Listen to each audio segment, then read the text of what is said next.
दुआ है रब्बे जलील दे बाबरकत नाम तू जेड़ा दिलों के भेद खूब जानदा है। वेखण वाली अखों सुनने वाले कन्नां तुहानू शफकत बारी मैं सदके मैवारी दा सलाम पहुँचे। मेरे चैनल नू वेखण सुनन ते लाइक करन वाले सारे मेरे भरावां नू खुश आमदीद। अजीज़ां ने मन पिंड दे विच एक बंदा आ ते ओह ना सखावत दियां बड़ियां गल्लां करे, खर्च खाई दियां करे। मैं ओह खर्च किया, मैं इनू दिता। हालांकि बंदा एक हत्थ नाल देवे ते दूजे हत्थ नू तां पता ही नहीं होना चाहिए। वो कोल उनका पुत्र भी बैठा हुंदा सी, वो सुनता रहिंदा भी अब्बा बड़ा खर्च खा है। वो एक दिन पुत्र ने आख्या भी अब्बा चलिए बाजार यार, नाले फिर टोर आवीए ते नाले कुछ है खा आवीए।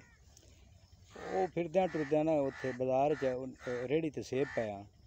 वो पुत्र ने आख्या अब्बा अब्बा अब्बा सेब लैने।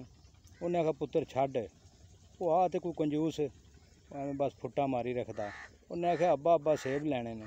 उन्हें आख्या छड्ड पुत्र, ये भी कोई सेब हैं, सेब लाहौर दे। वो अगा थोड़ा पद गए तो उन्हें केले पाया। उन्हें आख्या अब्बा अब्बा केले लैने। उन्हें आख्या छड्ड पुत्र, भी कोई केले ने, केले लाहौर दे। वो फिरद्या फिरद्या दीगर शाम हो गई, घर आवन लग्या राह च। उन्हें आख्या अब्बा अब्बा अमरूद लैने ने।